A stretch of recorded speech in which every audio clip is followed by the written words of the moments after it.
Números inteiros. Antes de eu falar nos números inteiros, vamos relembrar os números naturais, que nós vimos lá no sexto ano.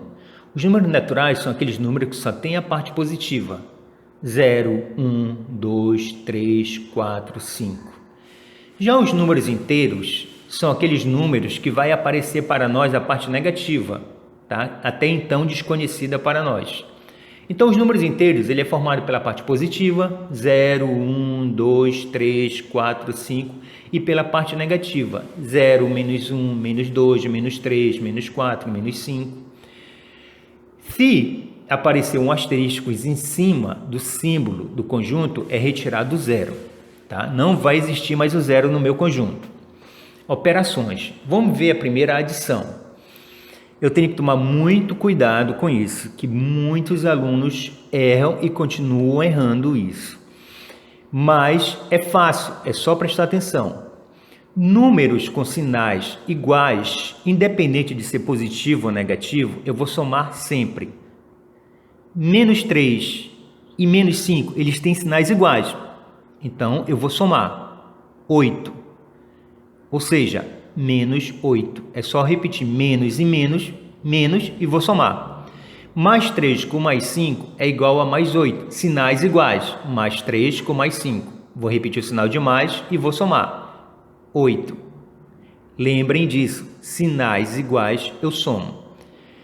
Quando eu tiver sinais diferentes, que é o meu próximo exemplo aí, inclusive eu especifiquei os positivos de amarelo e os negativos de vermelho, para vocês observarem bem que eu tenho sinais diferentes.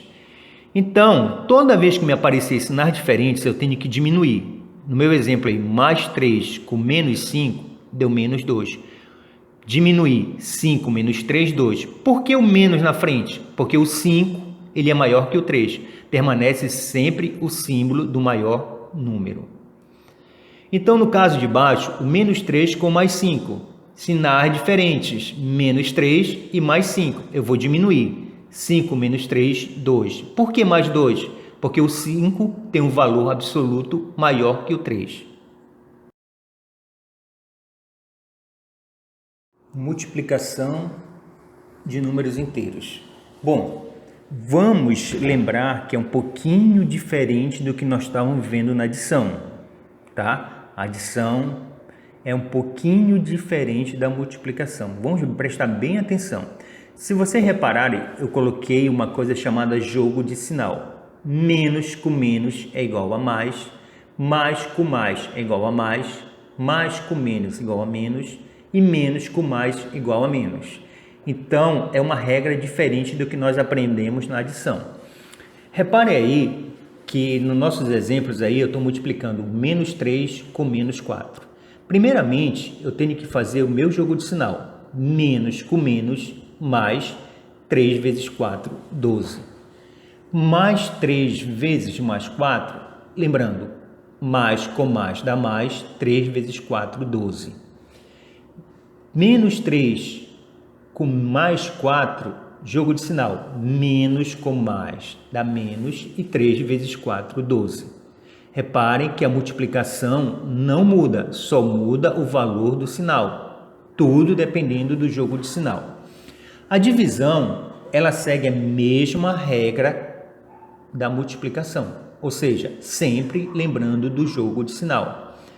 Menos 15 com menos 3, menos com menos dá mais. 15 dividido para 3, 5. Divisão normal. Mais 15 com mais 3, mais com mais dá mais. 15 dividido para 3 dá 5. Mais 15 com menos 3, mais com menos igual a menos. 15 dividido para 3, 5. Menos 15 com mais 3, menos com mais dá menos. 15 dividido para 3, 5. Então, só lembrando do jogo de sinal. A única coisa que não pode esquecer é o jogo de sinal. A potenciação, como vocês sabem, ela é a regra da multiplicação. No caso, eu tenho uma base menos 2 com o expoente 3. Então, o expoente manda na base. Então, eu tenho que repetir a base 3 vezes. Menos 2, menos 2 e menos 2. De novo, fazendo o jogo de sinal. Menos com menos dá mais. Mais com menos dá menos. 2 vezes 2, 4. 4 vezes 2, 8. O próximo exemplo aí, a minha base vale mais 5 e o meu expoente vale 2. Ou seja, eu tenho que fazer dois fatores iguais do 5. Mais 5 com mais 5. Mais com mais dá mais. 5 vezes 5, 25. É uma parte muito fácil aí. Só tenho que lembrar do jogo de sinal. Mais com mais dá mais. Menos com menos dá mais. Mais com menos dá menos. E menos com mais dá menos. Fração geratriz. A fração geratriz é uma fração que ela é uma transformação de um número decimal. Bom, vamos relembrar o que é uma dízima periódica. Período é uma coisa que se repete. Então, dízima periódica é um número decimal que tem um número repetido depois da vírgula. No caso do nosso primeiro exemplo aí, eu tenho 0,3. 3, 3, 3. Reparem que o 3 está repetido. No meu segundo exemplo, eu tenho 0,31, 31, 31. Então, o 31 está repetido. No próximo exemplo, 123, 123, 123 está repetido. Bom, na transformação, ela é muito fácil. É só prestar bastante atenção.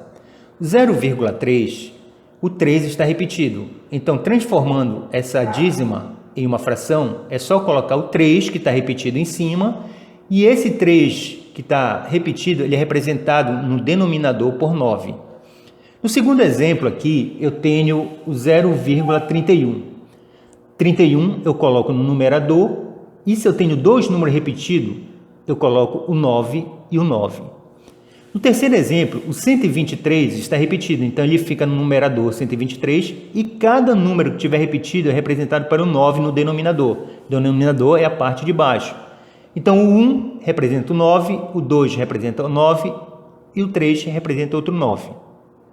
Então, lembrando que cada número repetido numa dízima, ele é representado pelo número 9 embaixo, no denominador. No segundo aqui, nós temos uma dízima composta. O que seria uma dízima composta? Quando eu tenho, depois da vírgula, um número repetido e um número que não se repete. No caso aí, o meu exemplo aí é 2,243. Se eu reparar bem, o 2 não está repetido, só está repetido 43, 43, 43. Quando isso acontece, eu pego o número que formou depois da vírgula, no caso 243, e vou diminuir do que não está repetido. No caso, quem não está repetido é o 2. Então, diminuindo 243 menos 2 dá 241. O 4 está repetido, então eu vou representar pelo 9 no denominador. O 3 está repetido, vou representar pelo outro 9 no denominador. E o 2 não está repetido, então eu represento pelo 0 no denominador. Lembrando que numerador é a parte de cima e denominador é a parte de baixo.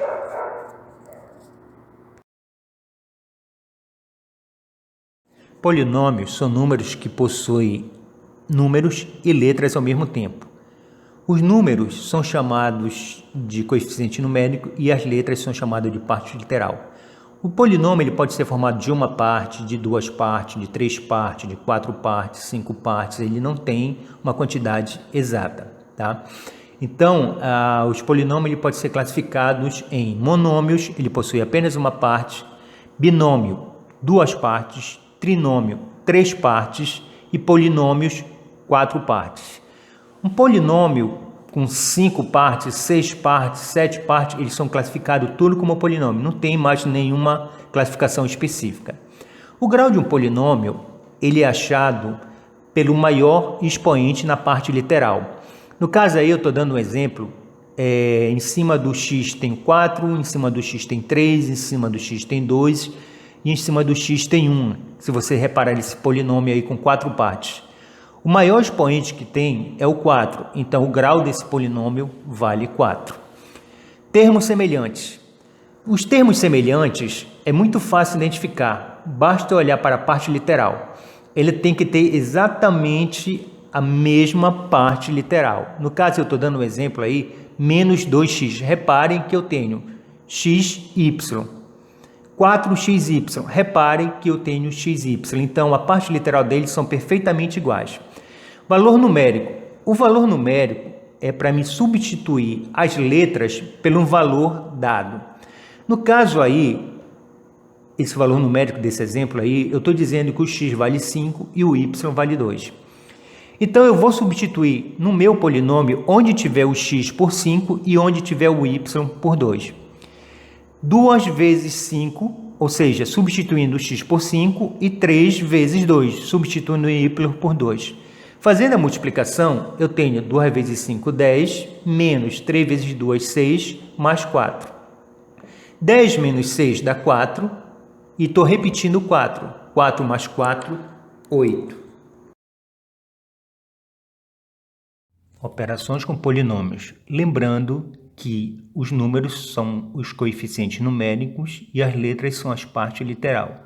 No caso da adição aqui, nós vamos somar os coeficientes numéricos e repetir a parte literal. No caso desse primeiro exemplo, o coeficiente numérico é o 2, o 3 e o 1.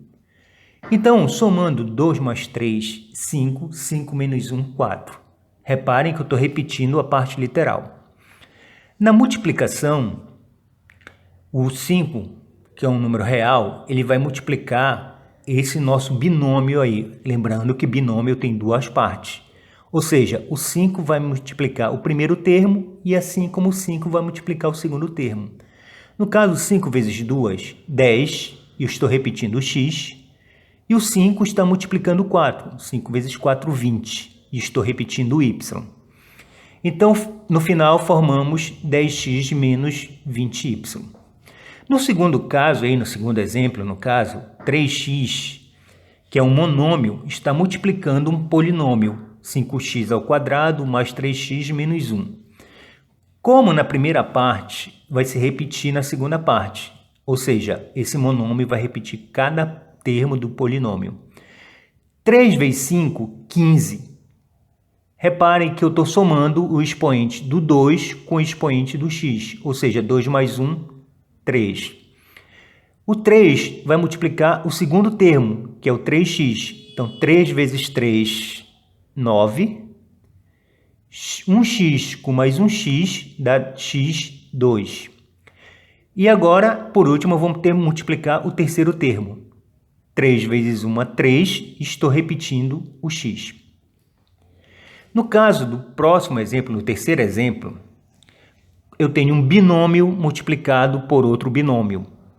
O primeiro termo do primeiro binômio, ele vai multiplicar os dois termos do segundo binômio. Ou seja, 3 vai multiplicar o 5, 3 vezes 5, 15, 1x mais 2x, x3. O 3, ele vai multiplicar o segundo termo. Então, 3 vezes 2, 6. Como o segundo termo não tem x, o x será repetido. Vamos para a segunda parte. O segundo termo do primeiro binômio vai multiplicar todo o segundo binômio. Menos com mais dá menos. 1 vezes 5, 5. Reparem que 1 ele não tem a parte literal. Então, eu vou repetir a parte literal da segunda parte. E agora, menos com mais dá menos. 1 vezes 2, 2. Reparem que não tem parte literal, porque são dois números inteiros. Tá? Lembrando que quando eu multiplico um número que tem um expoente com outro número que tem outro expoente, tem que ser somado. A divisão, ele vai seguir o mesmo processo da multiplicação, só que os expoentes têm que ser subtraídos dos expoentes. No caso aí do exemplo, 6 dividido para 2, 3. O x, ele tem uma elevação 4, menos 2, 2. Vou pegar a segunda parte do binômio, que no caso 10. O 10 será dividido por 2. 10 dividido para 2, 5. E eu estou subtraindo o 3 menos 2, que vai dar 1. Então, não precisa colocar 1 em cima do expoente. Só o x é o suficiente. Potenciação. A potenciação, ela vai levar o mesmo processo das potenciações que nós já conhecemos, com os fatores. No caso desse exemplo aí, eu estou pegando o 4, que é o coeficiente numérico, e estou elevando e estou repetindo ele em dois fatores, 4 e 4. 4 vezes 4, 16. E eu faço a mesma coisa com a parte literal, x elevado à terceira. Só que tem um detalhe, os expoentes na potenciação têm que ser multiplicados. Então, 3 vezes 2, 6. Então, no final, eu tenho o coeficiente numérico, que deu 16, e a parte literal, que deu x elevado a sexta. Não esquecendo que na potenciação a multiplicação tem que ser somada aos expoentes. Números racionais. Números racionais são as frações para a gente. Apesar desse número estar dizendo racionais, mas lembramos que são as frações. As frações nós estudamos lá no 6º ano. Então, a adição e a subtração, de novo, vamos relembrar a nossa adição de números inteiros, tá? Então, como nós vimos lá no números inteiros, vamos fazer o nosso querido jogo de sinal, tá? Nosso primeiro exemplo aí, eu tenho o denominador igual a 10. Lembrando que denominador é a parte de baixo. Se eu olhar bem o meu exemplo, eu tenho 10 e o 10 na parte de baixo. Então, quando eu for fazer esse tipo de conta, eu vou repetir mais 4 sobre 10. E a segunda parte aí, eu estou fazendo o jogo de sinal, já conhecido na aula anterior. Mais com mais dá mais 3 sobre 10. Como os denominadores são iguais, eu vou somar os numeradores. Numeradores são a parte de cima. Então, mais 4 com mais 3, sinais iguais. Eu vou somar mais 7 e estou repetindo a parte de baixo, que é o 10. Na subtração, como está na parte de baixo aí, eu estou vendo, então menos 14 sobre 20 e menos 4 sobre 20. Repetindo a primeira fração, que é o menos 14 sobre 20, e fazendo o jogo de sinal. Menos com menos dá mais 4 sobre 20. Denominadores iguais, ou seja, a parte de baixo igual, 20 e 20. É só repetir o 20. Em cima, se eu reparar, eu fiquei com menos 14 com mais 4. Sinais diferentes, menos 14 com mais 4. Vamos relembrar a adição de números inteiros. Sinais diferentes subtrai e dá o sinal do maior. Menos 14 com mais 4 é igual a menos 10. A multiplicação também segue o mesmo exemplo dos números inteiros, tá? Primeiramente, lembrando o jogo de sinal. No caso aqui, como se trata de uma fração, nós vamos multiplicar o numerador com o numerador, ou seja, a parte de cima com a parte de cima, e o denominador com o denominador, que é a parte de baixo. Então, vamos lá fazer o nosso primeiro jogo de sinal. Menos com mais dá menos, 2 vezes 4, 8, 5 vezes 7, 35. Numerador com numerador, denominador com denominador. Menos com menos dá mais. 3 vezes 2, 6, 6 vezes 5, 30. Na divisão, tenho que prestar muita, mas muita atenção para não confundir com a multiplicação. No caso aí, a divisão, eu vou sempre repetir a primeira fração. No meu caso aqui, 2 sobre 10. Reparem que eu estou repetindo o 2 sobre 10. Um detalhe importante, eu não vou usar a divisão. Eu vou trocar esse símbolo de divisão para multiplicação. E outra coisa muito importante, tenho que olhar muito a segunda fração. Porque no caso da divisão, eu vou trocar a posição da segunda fração. O numerador passa a ser o denominador e o denominador passa a ser o numerador. Repare que o 5 está embaixo, ele vai passar para cima. E o 3 está em cima, ele vai passar para baixo. E por último, eu faço a multiplicação. numerador com numerador, denominador com denominador. Jogo de sinal com jogo de sinal. Mais com mais dá mais. 2 vezes 5, 10. 10 vezes 3, 30. Não esqueçam disso. A divisão tem que ser trocada de divisão para multiplicação e trocar a segunda fração.